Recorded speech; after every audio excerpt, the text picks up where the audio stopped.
निर्विशेष शून्यवादी पाश्चात्यादिसत्तारिणि श्रीकृष्ण चैतन्य प्रभु नित्यानंद श्री अद्वैत गदाधर श्रीवासादि गौर भक्तवृंद हरे Krishna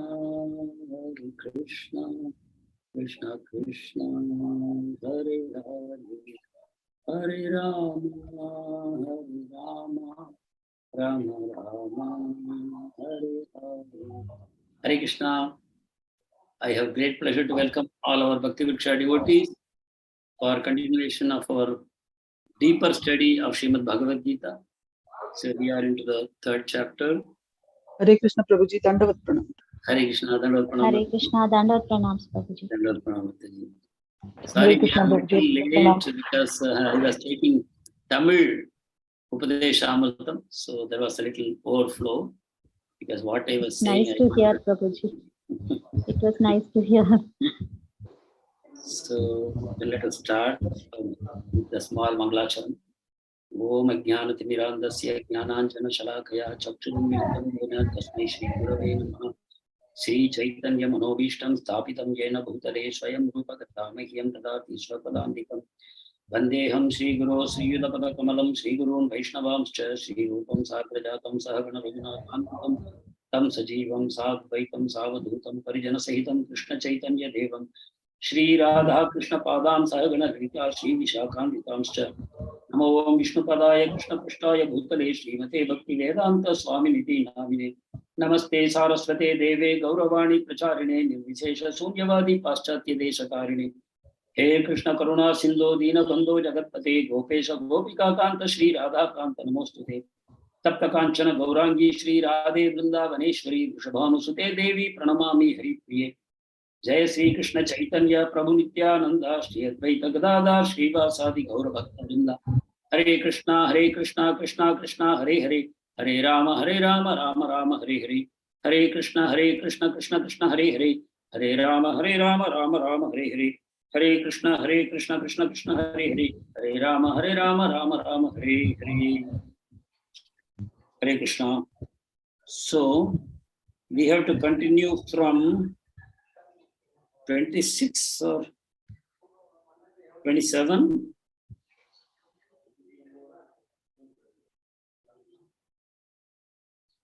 So where did we stop?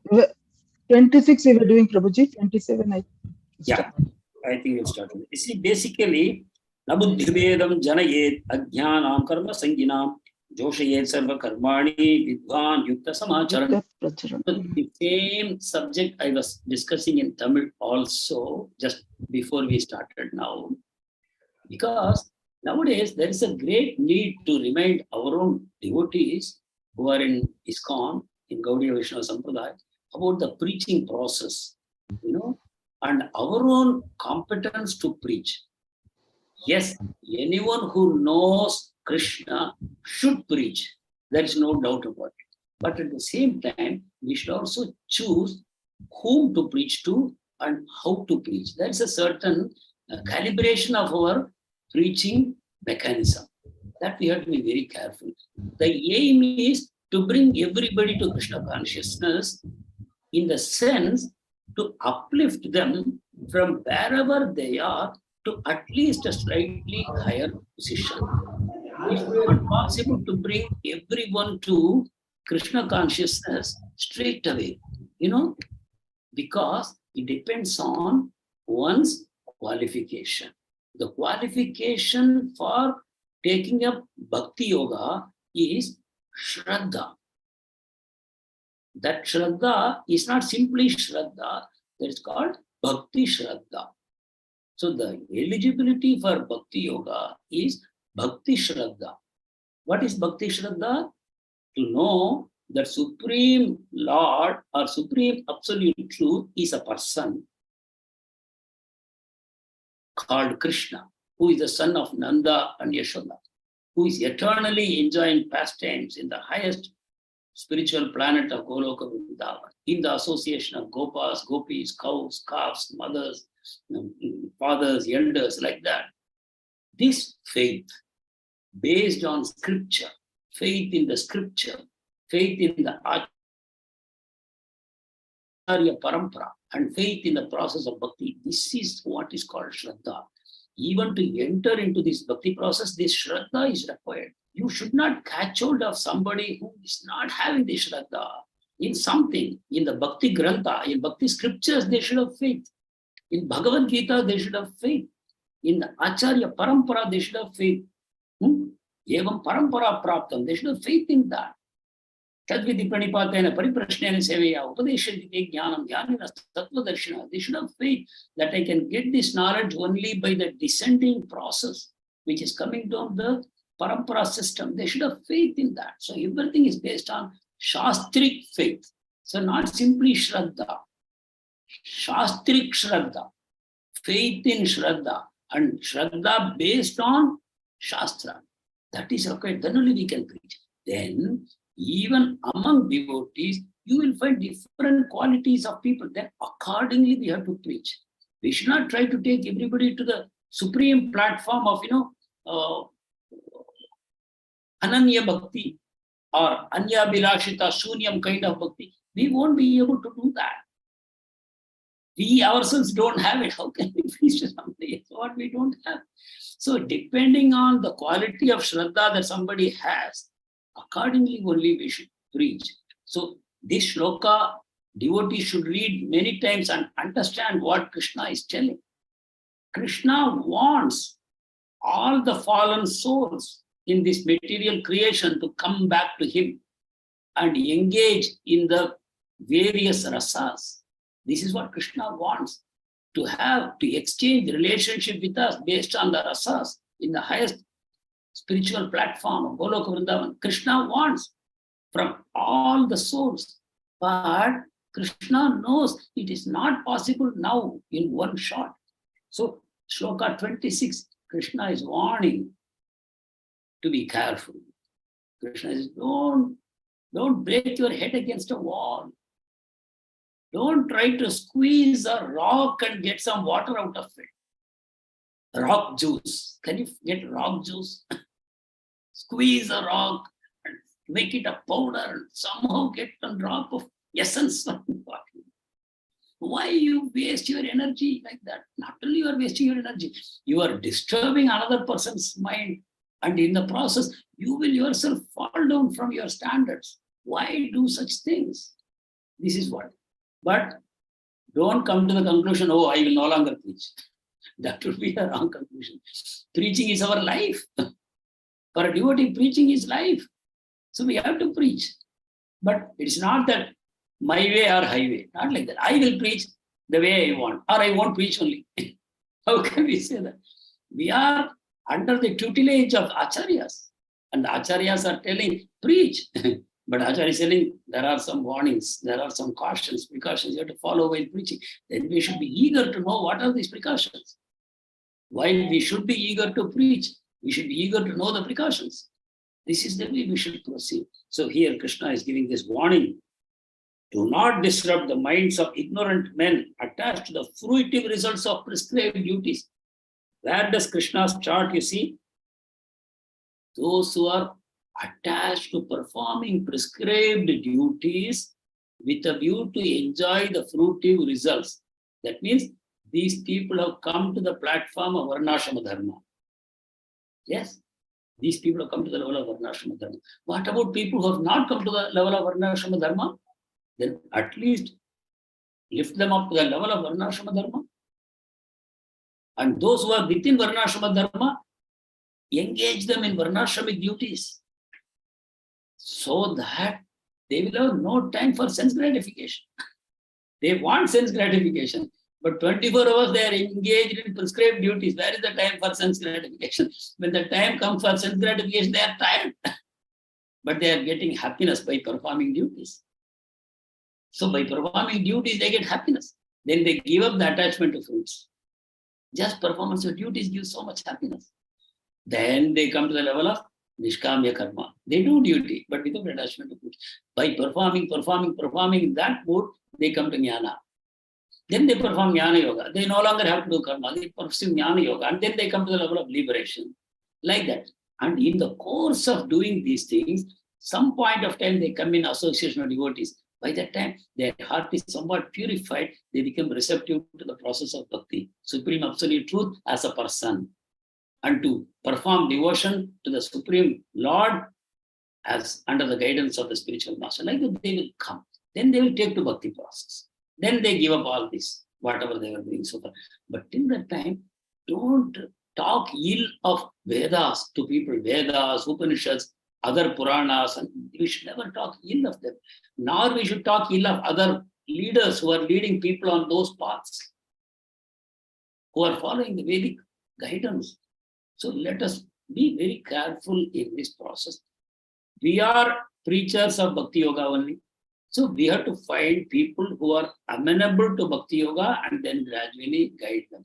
But people who are not even having Shastric faith, we leave them alone. We don't have to preach them Karma Yoga. No need. There will be other teachers for them. We don't have to unnecessarily disturb.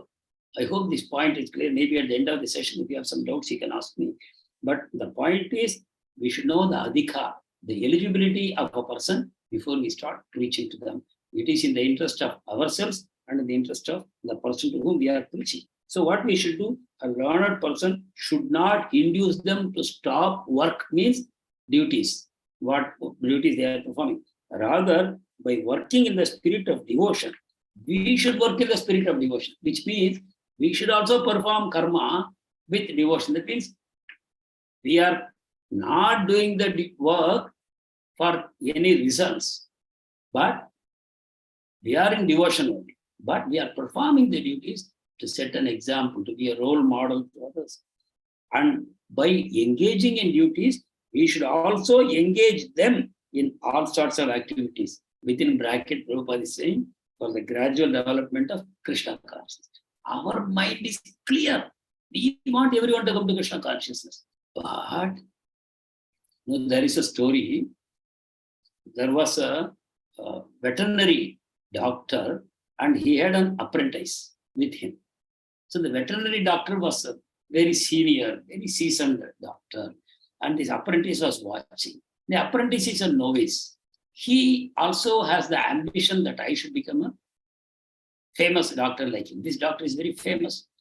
So he is watching. One day, somebody brought a horse to this veterinary doctor. And they said, "Oh, doctor, this horse is not eating and it is becoming weak. Please do something." So the doctor examined the horse. He saw there is one lump in the throat and he examined. Then he said, "Bring a hammer." The hammer was brought. And the doctor gave a blow on this lump. And immediately the lump disappeared. And the horse started eating food normally. Now this apprentice thought, now I know. Now I am ready to practice veterinary science. Let me go and set up practice. So he left this doctor. He went to another village. He put up on board. Then, people were bringing, here is a veterinary doctor. They started bringing their animals. Someone brought a goat. Someone brought a hen. Someone brought a rabbit. Someone brought a small, tiny mouse. Whatever they were rearing, whatever problems these animals are having, they brought. And this doctor was treating. His only tool was a hammer. So there were reports coming, today one goat died. Today 5 hens died. Today one rabbit died. Like that, reports were spreading everywhere. And people were wondering, what kind of doctor is he? And he said, you know who I am? I have studied under such and such famous doctor. So the reports went to that senior also. The senior was worried, what is this guy doing? And he's using my name also. So the doctor came to him and said, how are you practicing? It's so easy. I have a hammer and I just give a blow on the neck. And that's the treatment. What to do? Some animals are dying. What can I do? He said, "Oh, my dear man, why are you doing this?" He said, "I have seen you treat a horse like that.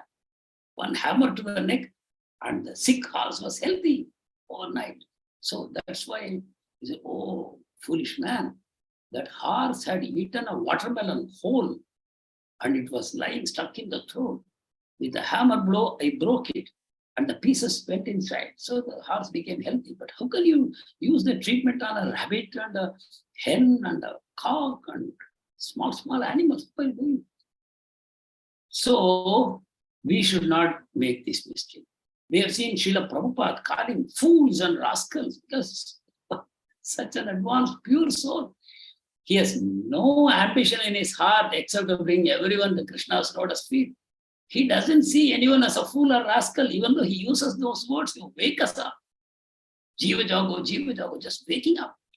So that is the mood of a pure devotee in preaching. So we should know our own level and accordingly we should preach. So na buddhi vedam janayet. Na buddhi vedam janayet means do not cause disruption of intelligence in people. They are following karma kanda, let them follow. They are worshipping demigods, let them worship. Yeah. They are performing fruitive activities, let them perform. They are pursuing jnana or liberation, let them pursue. Just approach people who have the bhakti shraddha, the adhikar for bhakti, the qualification for bhakti. Only to such people you have to preach. They are your target audience. There are enough number of people you have to find. Krishna will send them to you and you have to preach to them. And even to devotees, you should preach according to the level of their ability to digest. Some devotees are sakama devotees, some can be nishkama devotees, there can be devotees of Mishra Bhakti, people who perform devotion with some other ambitions. Some people have jnana Mishra Bhakti, some people have karma Mishra Bhakti, some people have yoga Mishra Bhakti, and some people have kevala Bhakti. Accordingly, we have to carry them forward, slowly. Basically, it is the association of devotees that gradually transforms our consciousness. Is there any doubt here? Hare Krishna.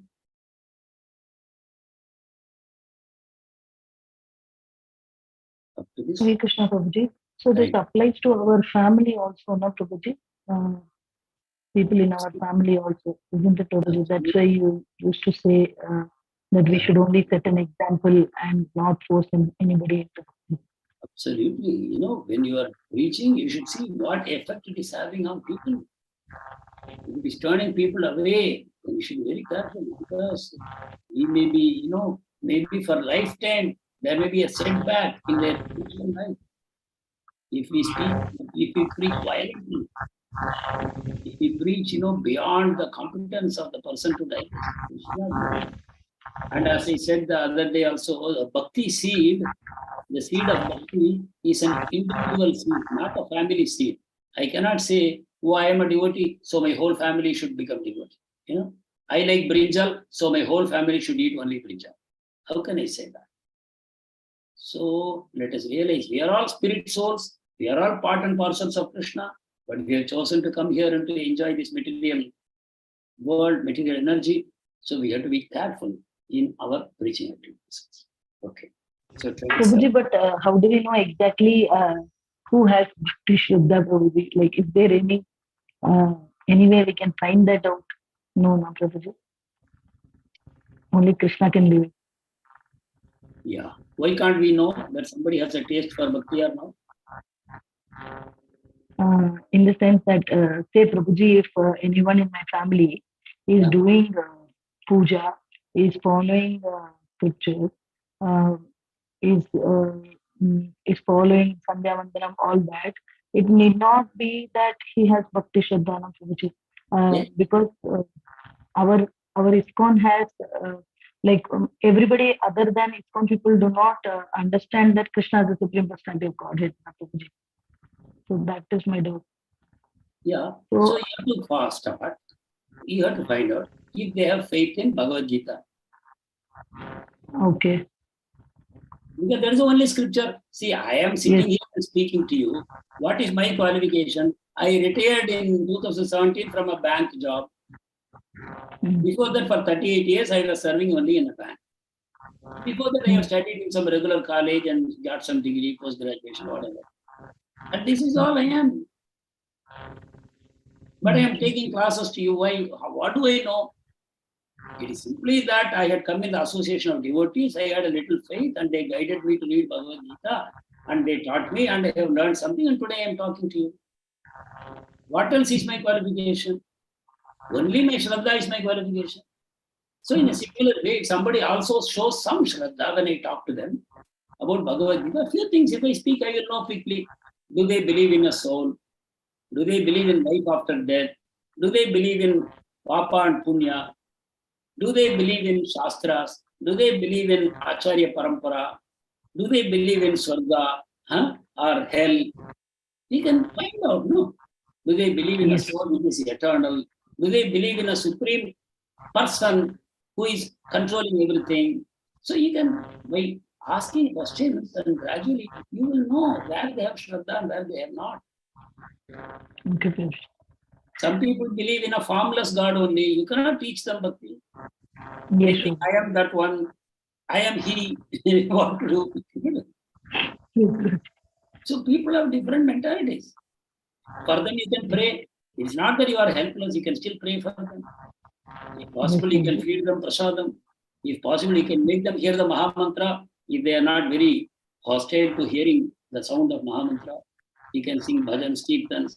If they like songs, you can induce them to sing songs of Krishna. You can tell them stories from Krishna book for little children. I don't think any little child will say, no, I want to watch only cinema. I don't want to hear about Krishna. Then they have what to do. But mostly they will be interested. Janmashtami time is coming. We can tell them, see, Krishna's birth is taking place now. Let us hear something about Krishna. Let us sing some songs for Krishna. Interesting stories of Krishna we can tell. yes, So this is the only way. We cannot artificially force bhakti down the throat of anyone. It is individual. It's not a family seed. This is what I heard a very nice devotee telling. The seed is not for the family. One person gets a seed, that means the whole family gets it. No. It is only to that person. The seed is given. So that person should have carefully cultivate that seed and should try to give the seed to others depending on their competence. Okay, Mataji? Thank you, Prabhuji. Yes, Right. Prabhuji. Right. Okay, so 27. Prakriti Kriyamanani, very important shloka. Please memorize this shloka. Very nice for preaching purposes also and for practicing. Prakriti Kriyamanani, Gunai Karmani Sarvasha, Ahankara Udhatma, Karta Aham, Iti Manyate. Iti Manyate. He thinks like that. What he thinks? Karta Aham. I am the doer. He thinks like that. Why he thinks like that? I am reading from the shloka only. Ahankara Vimudhatma. Because of false ego, he has become such a fool. False ego has cheated him. False ego made him such a fool. So he thinks that I am the doer. But who is the doer then? Prakriti Kriyamanani, Gunai Karmani Sarvasha. Always it is the material nature and the three modes of material nature which are performing activities. We are not doing. So we are not the doer. Karta aham, no. Karta na aham. I am not the doer. The doer is only Prakriti, under the influence of three modes, doing everything what is happening here. So only the spirit soul, bewildered by the influence of false ego, thinks himself as the doer of activities that are in actuality carried out by the three modes of material nature. Please meditate on this and deeply and understand I am not the doer. Just to know that I am not the doer is greatly liberating. It's liberation. You become free. I am not the doer. The doer is the three modes. So what should I do? I should only constantly remember Krishna so that I will become purified from the influence of three modes. As long as the three modes of influencing me, my consciousness, through my false ego, I will think I am that. But based on Shastric faith, faith in Bhagavad Gita, now I have come to know theoretically that I am not the doer. Very good. I must realize it, that I am not the doer. Who is doing? Prakriti is doing. How? Three modes of material nature. That's doing. So only Krishna is free from the three modes of material nature. Janma karma chame divyam. I am a transcendental personality. My activities are transcendental. So by meditating and trying to know Krishna deeply, you become free from the influence of three modes of material nature. You cannot get rid of darkness by kicking on it. The room is dark. I will kick the darkness out of the room. No. You can kick. Only your leg will get sprained. You will never be able to kick the darkness out of your room. Just light the lamp. of wisdom and see the darkness run away from that. Like that, just by Shastric faith, we can dispel all darkness that is surrounding our life. And here the wisdom which is given is, you are not the doer. The ignorant man forgets that the supreme person is known as Hrishikesha. I am reading the last part of the purport. Are the master of the senses of the material body. In our body, there are senses. Who is the master? I am not the master. Who is the master? Hrishikesha is the master. Due to long misuse of my senses. How do I misuse my senses? By using it for sense gratification. So, because of this, I am bewildered by the false ego. I am forgetting my eternal relationship with Krishna. So, I start thinking, I am the doer. Whereas Krishna is actually the doer. Okay, so we have to become free from the influence of the modes by surrendering to Krishna. 28. Tattvavittu mahabaho guna karma vibhagayoho gunaguneshu vartanta iti matva na sajjate. One who is in knowledge of absolute truth, O mighty arm, does not engage himself in the senses and sense gratification, knowing well the differences between work in devotion and work for fruitive results. So we have to know the difference between these two things. One is fruitive mentality. I want to enjoy the fruits. Another one is work in devotion. Offer the fruits to Krishna. I am working for the pleasure of Krishna. All my activities meant for pleasing Krishna only. So these are the two ways of working. So we should choose this work in devotion. And I should not engage my senses in sense gratification.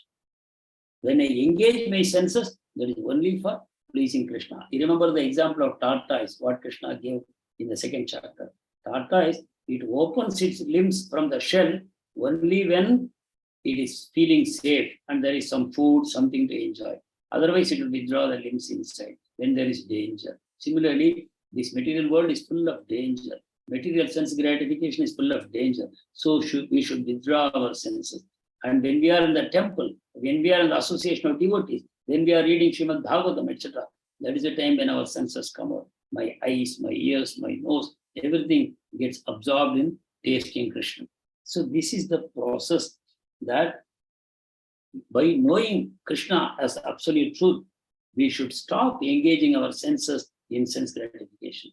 Rather, we should work in devotion and give up working for fruitive results. So Krishna is gradually guiding on the path. First, working for fruitive results by performing prescribed duties.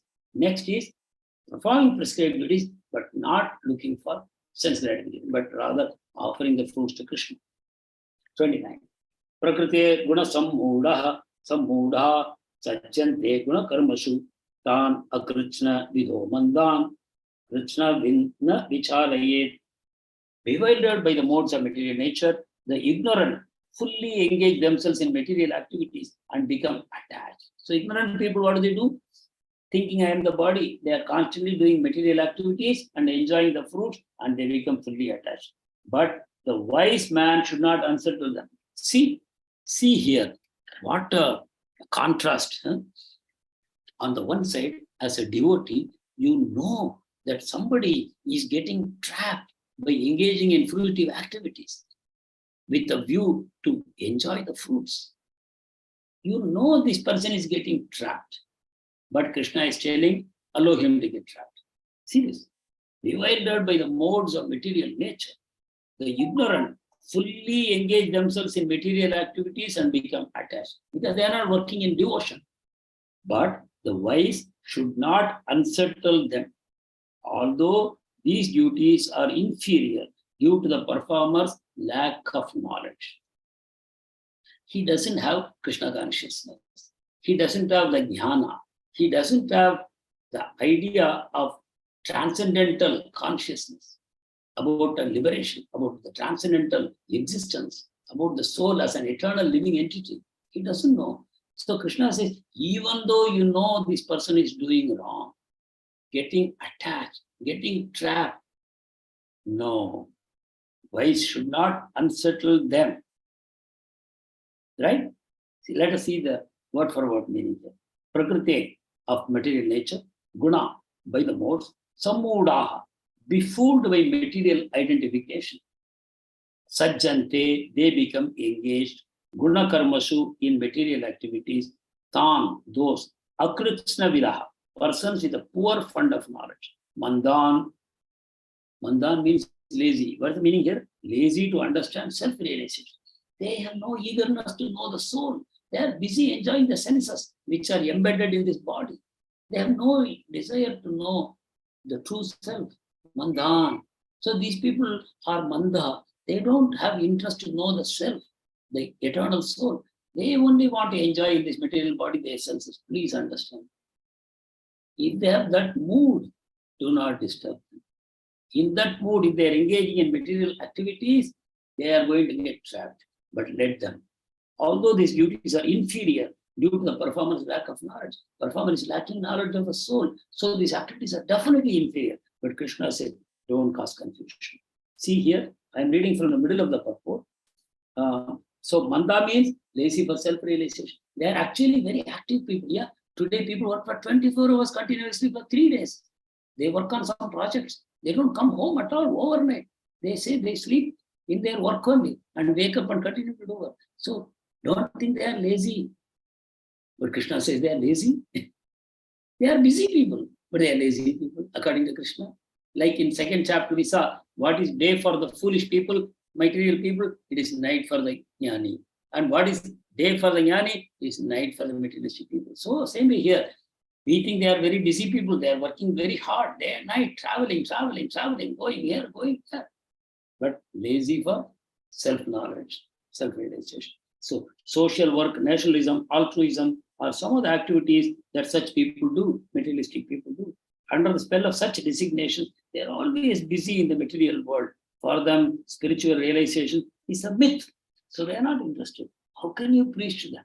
Those who are enlightened in spiritual life, however, should not try to agitate such materially engrossed persons. Better to prosecute one's spiritual activities silently. See this here, Prabhupada is writing. Prabhupada, the most powerful preacher, he is preaching to us. Should not try to agitate such materially engrossed persons. Better to prosecute one's own spiritual activity silently. Such bewildered persons may be engaged in such primary moral principles of life as non-violence and similar materially benevolent work. So they are engaged in fruitive activity, at least engage them in non-violence and materially benevolent work. Dig some well, plant some trees, they'll be happy. You can tell them, this month we are going to plant 10,000 trees and we are going to make the place green, or we are going to dig a nice pond for the welfare of 5 villages that are surrounding this pond, like that. Engage them. You know these are fruitive activities, but are you getting the point? I hope so. 30th shloka.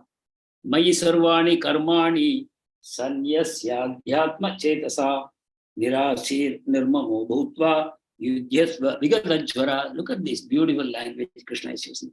Word for word. Vigatajvara, last word. What is it? Without being lethargic. Sometimes after coming to Krishna consciousness, we may become lethargic. Why do we become lethargic? I know all this has no meaning. All material activities are ultimately death only. This body is one day going to die. All my sense gratification is futile. It will only trap me. And all the wealth in my bank, one day it has to go only. All my relatives, all my friends, all my children, family, these are fruitless additions to my soul. They have no value at all. So why should I work? Even though I have a job, I will do minimum only. Why should I work harder than that? That is jvara. Vigata jvara means without being lethargic. So Krishna is saying, do all your activities to me. Mayi sarvani karmani sanyasya adhyatma chetasa. Remember that you are the true soul. Remember that always. And give up all your activities to me. Mayi sanyasya. Offer all your activities to me. And nirasi, without any desire for profit. Nirmamaha, without thinking I am the owner or I am the proprietor, I am the doer. Nirmamo bhutva. By becoming like that, yudhyasva, fight, Arjuna. Don't say, I am confusing you. Don't say, I want to become a sannyasi. No, you have to fight. Yudyasva. But how we have to fight? Vikatachara, without laziness. What is that laziness? By I become spiritually conscious, so I become materially lazy. It's not like that. So I hope you understand this point. Free from lethargy, fight. So a spiritual person in his preaching activities also, I should not have the mood, oh, I preach, maybe somebody will take it up, somebody will not take it up. I will just preach and, half-heartedly.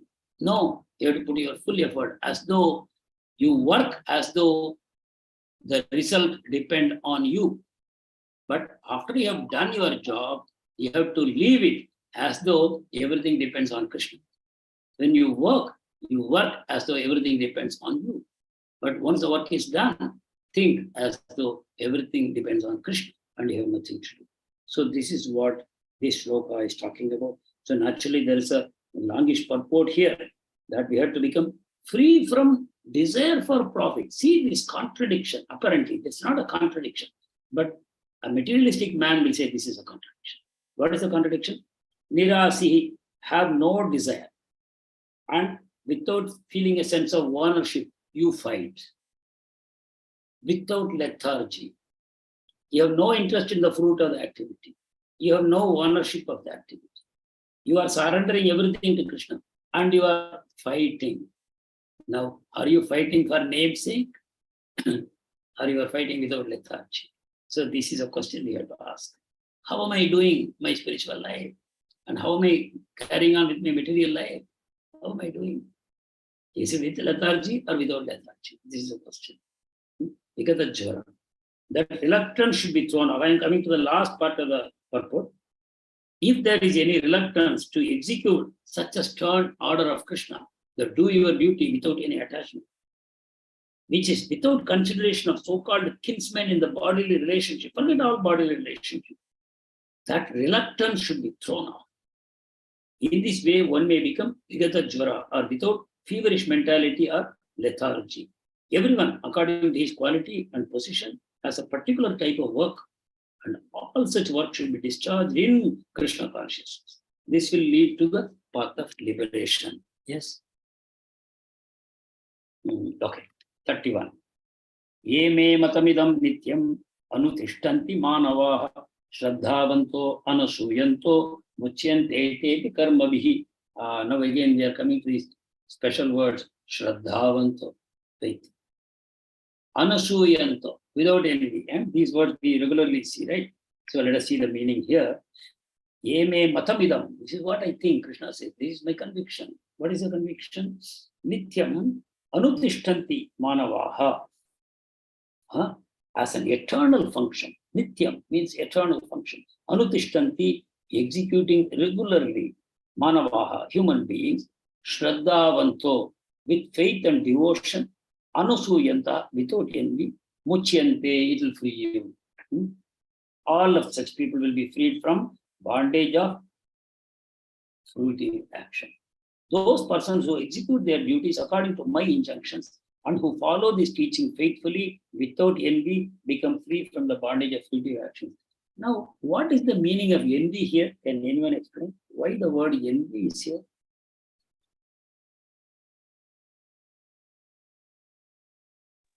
Then only we can love Krishna. Prabhu. What is this envy?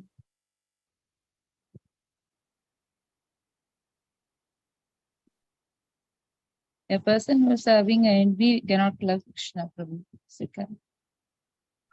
See, any envy that we have in our heart is envy of Krishna only. Please understand. There is no envy in anyone's heart without envying Krishna. Yes, that is why the word envy is fluently used in scriptures. Any envy is envy of Krishna. Can anyone explain how it is possible? Because Krishna is present as the super soul in each one of us, Prabhuji. Yes, but Krishna is present as a super soul, only as a sakshi.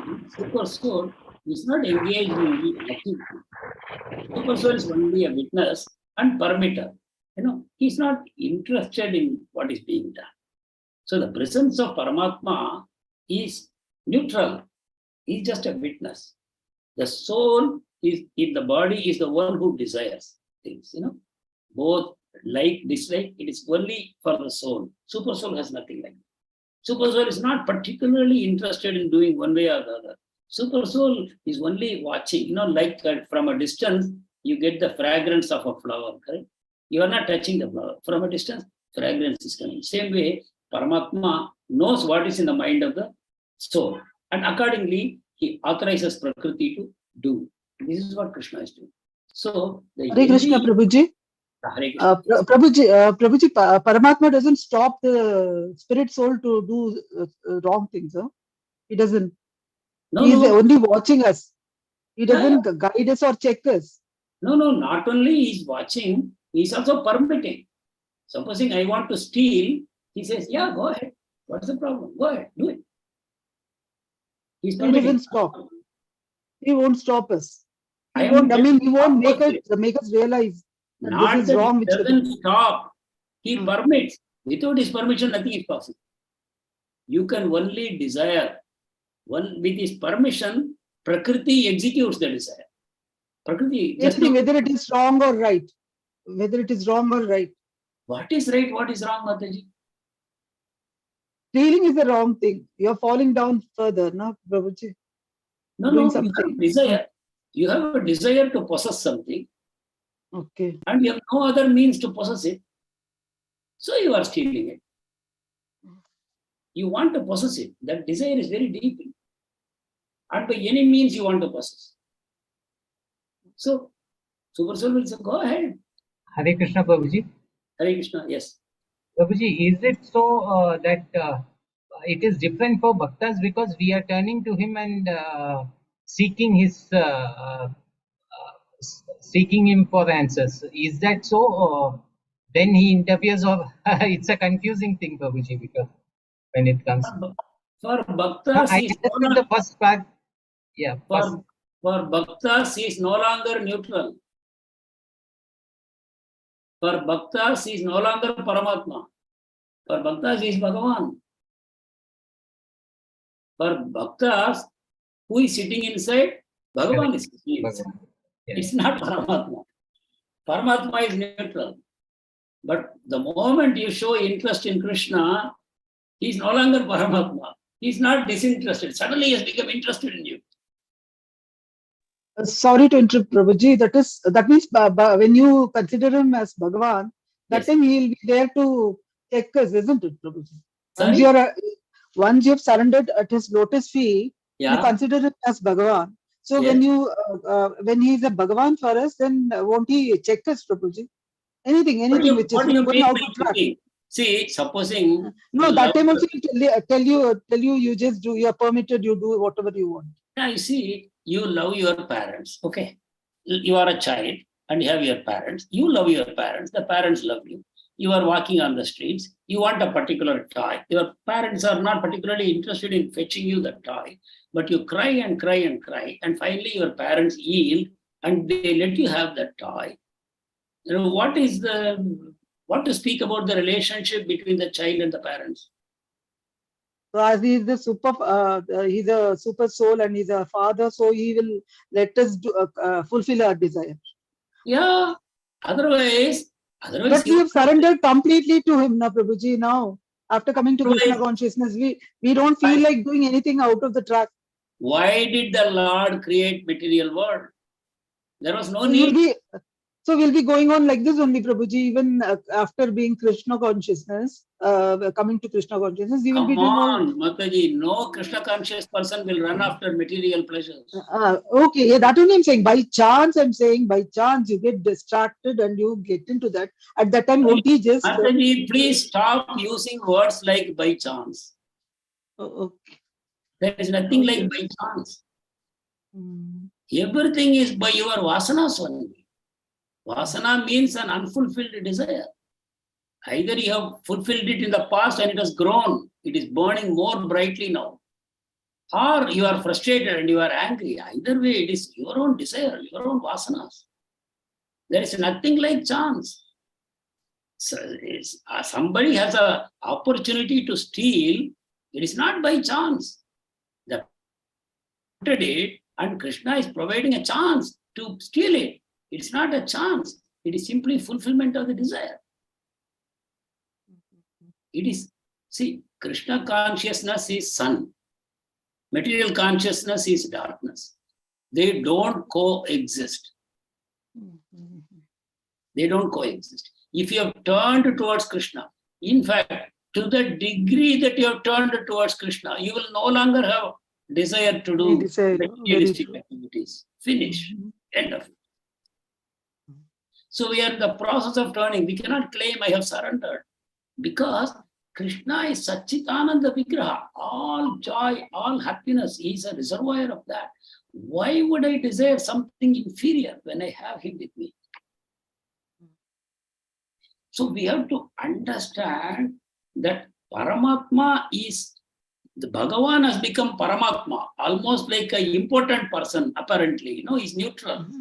You do right or wrong, good or bad, just watching. Watching and permitting. Upadrishta. Drishta means seer. Upadrishta. Co-seer. He's seeing along with you, whatever you are seeing. But you are seeing with attachment. He is seeing neutrally.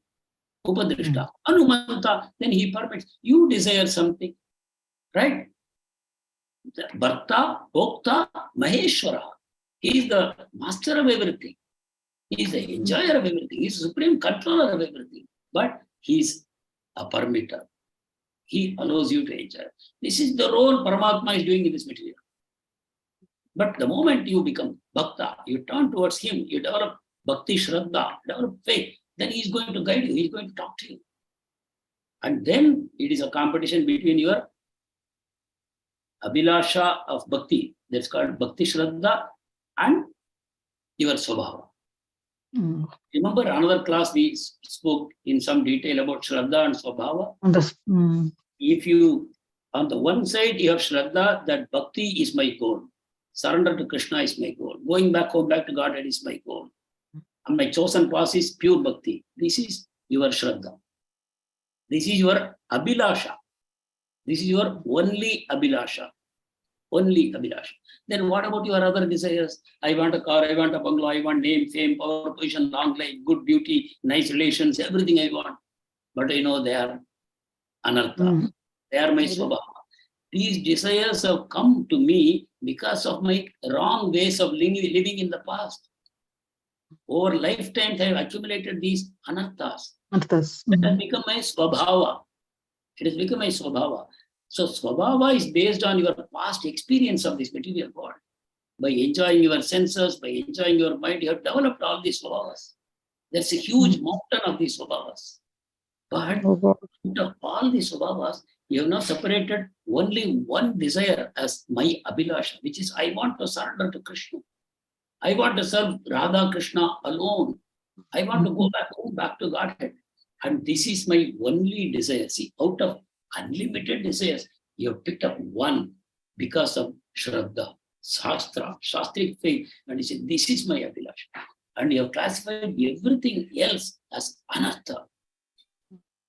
Are you getting the point? Yes, Prabhuji. Yes, I got it. Till now, we did not know.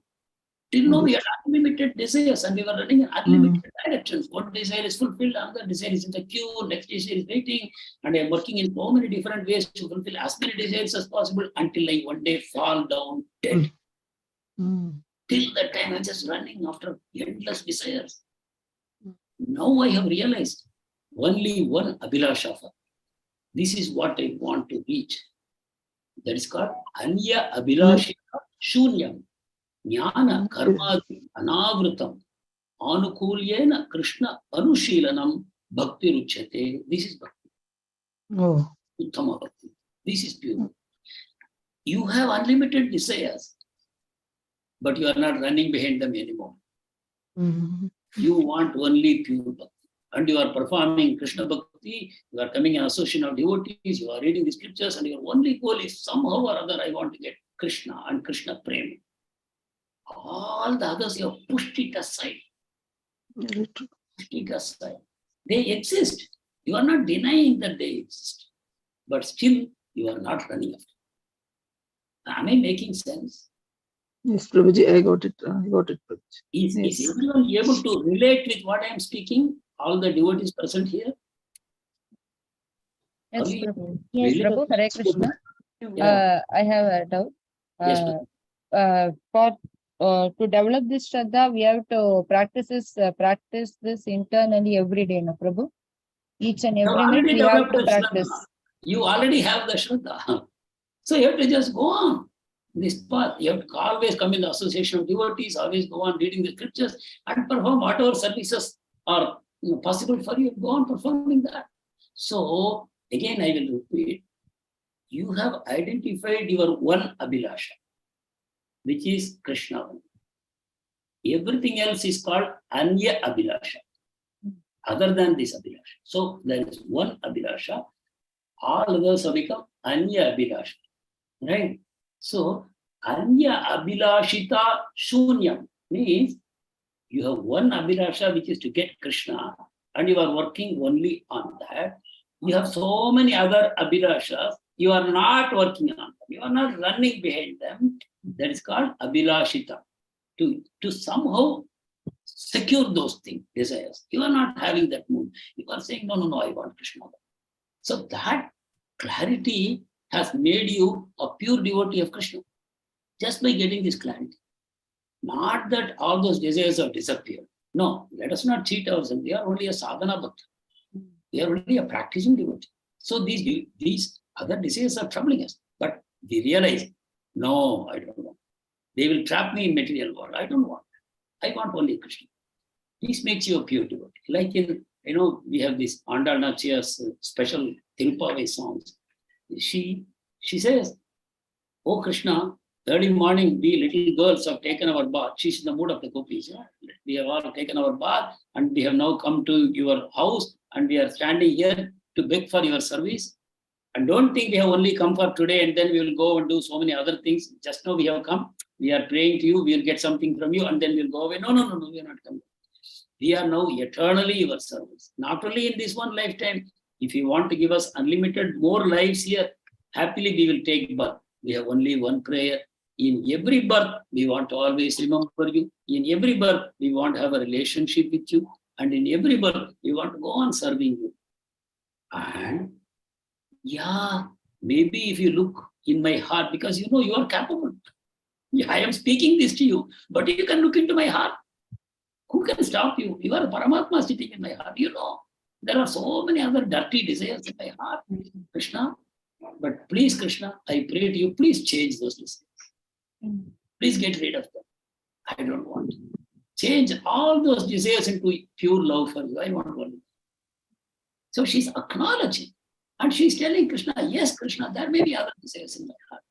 But please change them to only your love. Is it making sense? Yes, Prabhu. Understand. Yes, Prabhuji. This is her prayer. And this is our prayer. Yes, Prabhuji. We are not going to act as though, we are at the level of pure devotee platform. We are not. But by the mercy of Srila Prabhupada, we have understood what is my only Abhilasha. And we have unlimited other desires. We are classifying all of them as anartha, born out of my swabhava. What I have acquired over so many lifetimes. There. Imagine. So many lives we have led and we have accumulated all these things. I want to get these, I want to enjoy this, I want to accumulate this, I want this. So many lifetimes they accumulated a mountain of desires. Prabhupada comes and gives one kick and that mountain is just thrown into smithereens. Gone. Where is that mountain? I have only one desire, Krishna, and that is to be your eternal servant. Whatever other desires, I leave them to you. You get rid of them. You purify me. That's it. That is the only prayer. I want to do pure service, Krishna. There are anarthas. Please purify me. For purifying also, where else I will go? I will come to you only. Kulashekara Alvar sings a beautiful song when the mother beats a child and the child cries. And where does the child run to for shelter? Mother itself. To the same mother only. Mother only. Mother is beating. and the child is hugging the mother's legs and crying. Mother is beating, it is paining, but the child is hugging mother's legs and crying because the child has complete faith in the mother as my well-wisher. She will do no harm to me. For some reason, she is beating me, but definitely she is good at it. Yeah. The surgeon, this is also Kulashekara, the surgeon is cutting the body open and he's applying some heat, burning somewhere. For some diseases, he's burning. For some diseases, he's cutting open the body. For some diseases, he's applying poison. But still, the patient will continue to love the doctor. The doctor is hurting him in so many ways. Cutting open, burning, poisoning. Yes, but the patient has only hope that the doctor will cure me. That's the only hope he has. Then there is a boat which is plying on the ocean, somewhere in the middle of the ocean, and there's a huge flag post. On that flag post, one crow is sitting. That crow is longing to find land. It is flying into the ocean, here, there, everywhere it is flying. No land everywhere. What does it do? It returns to the same flag mast and sits there. Like this, Kulashekara gives 10 or so examples. The king and the praja, the husband and the wife, like that he gives amazing examples of how we have to surrender to the Lord. Ultimately, everything, my Lord, it is only in your hand. That is the mood of surrender. So, envy here means envy of anything, envy of anyone is envy of Krishna, because Krishna is the source of all opulence. And it is our nature only to envy opulence. Some opulence from Krishna is manifesting through someone by Krishna's will. Who am I to envy that person? That means I'm envying Krishna's opulence. The opulence is actually Krishna's property. Temporarily, he's displaying it through somebody. Right? Ultimately, it will all return to Krishna. So that envy should not be there. One should have firm faith in the scripture and without envy of Krishna. This is what is important. So Prabhupada writes, many people have written commentary on Bhagavad Gita, but they have no faith in Krishna. So lack of faith and envy, these are two disqualifications for aspiring devotee. They will never be liberated from bondage of fruitive action. But an ordinary man with faith, with firm faith in eternal injunctions of the Lord, even though unable to see, look at this compassion. Look at this compassion. Are you reading this with me? Can Yes, Prabhuji. Yes, Prabhuji. please read that line? But an ordinary man with firm faith in eternal injunctions of the Lord, even though unable to execute such orders, becomes liberated from the bondage of the law of karma. In the beginning of Krishna consciousness, one may not fully discharge the injunctions of the Lord, but because one is not resentful of this principle and works sincerely without consideration of defeat and hopelessness, he will surely be promoted to the stage of pure Krishna consciousness. Yeah. Really, some of the purports, Prabhuji, just hits you just like an arrow, Prabhuji. I don't know how to be thankful to Prabhupada. It's really, we are really gifted to have come in contact with him. Such compassion is flowing in this verse, and such conviction is flowing in this verse. Only a pure devotee can speak like this. As he's saying, just have firm faith. Oh, you are not able to execute the orders? Never mind. You will still be liberated from the laws of karma. Look at this assurance. You don't have to execute the orders. You are not able to execute. It doesn't matter. You will still be liberated. Look at the poor jnanis. Look at the poor karmis. Look at the poor yogis. Where are they? For a devotee, Krishna is giving this special concession. Just by having firm faith in the eternal injunctions of Krishna, even though unable to execute the orders, you become liberated from the bondages of the law of karma. How? In the beginning of Krishna consciousness, one may not fully discharge the injunction. I know so many injunctions in Bhagavad Gita, I am not able to follow. But still, because one is not resentful of this principle, there is envy. There is envy. Resentment of this principle is envy. Whatever Krishna is speaking in Bhagavad Gita, if I envy, Krishna says, I am this, I am that, I am the doer, I am the giver, I am the enjoyer. Why Krishna? Why not me? That is resentment and that is envy. So free from the resentment, if you are working sincerely, without consideration of defeat and hopelessness, he will surely be promoted to the stage of pure Krishna consciousness. Imagine, Prabhupada is offering the highest results. Pure Krishna consciousness means prema only. So that is what Prabhupada is offering us. Okay. So do we have time for one more? Yeah, oh my God, we are already 4:15. Okay. So we'll wind up here. So kindly remember, one of you, we have to start from 32. Next. 32. 32. Yes. Okay, thank you. Hare Krishna. Now I will stop the live stream and I will restart. Just give me a couple of minutes. In the meantime, I request one of you to keep the Mahamantra flowing.